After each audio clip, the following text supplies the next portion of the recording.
Méthode dangereuse pour perdre du poids. Les experts en nutrition s'opposent à certaines modes ou tendances pour perdre du poids. Quelles sont les façons dangereuses de maigrir? Découvrez-le dans cet article. Le meilleur moyen de combattre les kilos superflus est d'adopter une routine d'exercice régulier et de suivre une alimentation saine.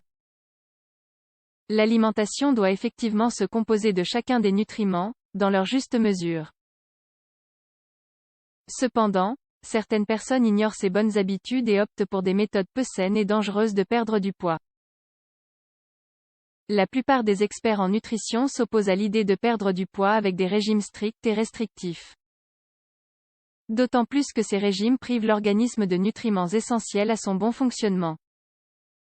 Dans cet article, nous détaillons davantage ce sujet. Vous souhaitez perdre du poids? Il existe des moyens sains et des moyens moins sains de maigrir.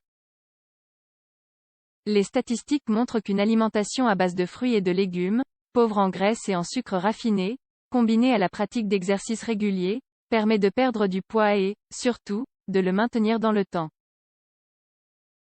Dans leur quête pour maigrir en peu de temps, certaines personnes exposent leur santé. Il est important de savoir identifier les formes dangereuses de perdre du poids. Néanmoins, de plus en plus de personnes cherchent à maigrir rapidement et avec peu d'efforts. Seulement, une pratique dangereuse peut conduire à des habitudes malsaines. Et la personne finit, la plupart du temps, par reprendre le poids perdu, en plus de quelques kilos supplémentaires qui viennent se greffer. Méthode dangereuse de perdre du poids. Voulez-vous connaître les pratiques néfastes dont nous venons de parler? Voici une liste des plus connues. Évitez fortement leur application. Utilisez des brûleurs de graisse. Cette mode trompeuse encourage l'usage de substances chimiques et de plantes qui auraient l'effet de brûler la graisse. Mais le problème c'est qu'il n'existe aucune étude qui prouve leur efficacité. L'ephedra ou mahuang, par exemple, fut interdite en 2004. Selon une étude réalisée par plusieurs chercheurs de l'Université de Californie, elle est capable de causer des attaques cardiaques, des accidents vasculaires cérébraux, des crises d'hypertension ainsi que des convulsions. Manger du coton. Voici une autre méthode qui n'a aucun sens, et qui est également dangereuse. Elle consiste à avaler des morceaux de coton trempés dans un liquide, comme du jus d'orange. La croyance prétend que le coton occupe de l'espace dans l'estomac et apporte une sensation de satiété.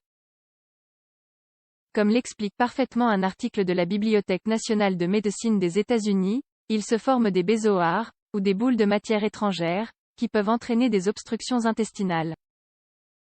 C'est la même chose lorsque l'on consomme des cheveux ou des végétaux secs. Le patch à coudre sur la langue. Il s'agit d'une méthode absurde proposée et pratiquée par un chirurgien en Californie, le Dr Shugai, ainsi que dans certains pays d'Amérique latine. La méthode consiste à coudre une membrane synthétique sur la langue, qui se porte pendant 4 à 6 semaines. Le patch complique ou évite l'ingestion de nourriture à cause de la douleur et de l'inconfort qu'il cause. Un régime liquide hypocalorique vient compléter ce programme. Prendre des médicaments. Connus également comme les pastilles amaigrissantes, ces médicaments, généralement de la famille des amphétamines, entraînent une perte d'appétit. Le problème, c'est que ces médicaments ne peuvent pas être utilisés trop longtemps. Et comme ils agissent immédiatement, la personne reprend rapidement les kilos qu'elle a perdus quand elle arrête le traitement. Mais ce n'est pas tout. Ils sont également capables de provoquer d'autres effets secondaires tels que la nervosité sévère, des crises d'angoisse ainsi que des hausses soudaines de la pression artérielle.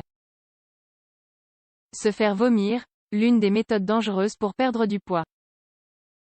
Certaines personnes pensent que si elles vomissent ce qu'elles viennent de manger, elles réduiront les calories ingérées et perdront alors du poids. Mais en réalité, cette pratique est un symptôme d'un trouble alimentaire connu sous le nom de boulimie. Les individus qui souffrent de boulimie doivent être examinés ou recevoir un diagnostic précis. La déshydratation, la perte de sels minéraux ainsi que les dommages causés à l'œsophage sont quelques-uns des effets secondaires de cette méthode dangereuse.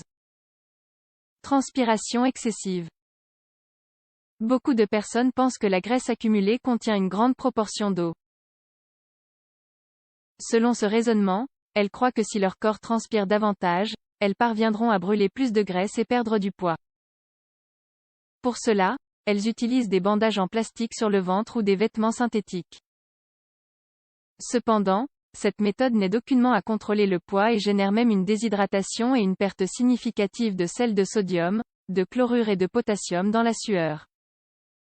Les effets secondaires de ces méthodes dangereuses pour perdre du poids. Les méthodes décrites ci-dessus sont malsaines et ne doivent pas être pratiquées. Leurs effets secondaires sont dangereux et même mortels. Par conséquent, le meilleur moyen de maigrir est d'améliorer les habitudes alimentaires et d'adopter de bonnes habitudes de vie. En outre, il est fortement conseillé d'être accompagné par des professionnels, nutritionnistes, médecins, ou entraîneurs physiques.